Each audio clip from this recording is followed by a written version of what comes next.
مزدوروں کے عالمی دن کے موقع پر شعور کی ٹیم نے داتا دربار سے متصل بھاٹی چوک کا دورہ کیا۔ یہاں مزدوروں کی ایک کثیر تعداد آباد ہے۔ کئی ان میں سے بہت عمر رسیدہ افراد ہیں جو سڑک پر ہی اپنا گزر بسر کرتے ہیں۔ جب ہم وہاں پہنچے تو ہمیں ان مزدوروں کی دلدوز کہانیاں سننے کو ملیں۔ کئی تو ان میں سے ایسے تھے جن کی 15 دن سے دہاڑی نہیں لگی تھی۔ قسم پرسی کی زندگی گزار رہے ہیں، کوئی پرسان حال نہیں ہے۔ بہرحال ان سب نے مل کر گزارش کی کہ ہم تو جیسے بھی گزار رہے ہیں گزر رہی ہے، لیکن یہاں موجود 2 لوگوں کی جان بچا لیں، یہ کئی مہینے سے یوں ہی بے یار و مددگار پڑے ہیں۔ ہم نے ان سے بات کی اور ان کو اس بات پر آمادہ کیا کہ وہ ہمارے ساتھ چلیں۔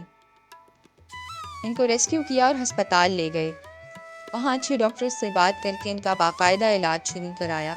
ذرا سی طبی توجہ سے ہی ان کی نڈھال طبیعت بحال ہو گئی۔ وہ جو بات کرنے پر بھی راضی نہیں تھے، باتیں کرنے لگے، اپنا نام بتانے لگے، یعنی امید کی ایک شمع روشن ہوئی۔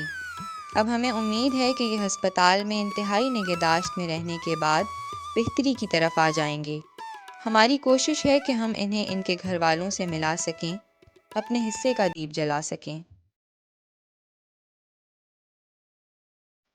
شعور ویلفیئر فاؤنڈیشن ایک رجسٹرڈ ادارہ پاکستان بھر میں فلاحی منصوبوں کے ذریعے انسانیت کی خدمت کر رہا ہے۔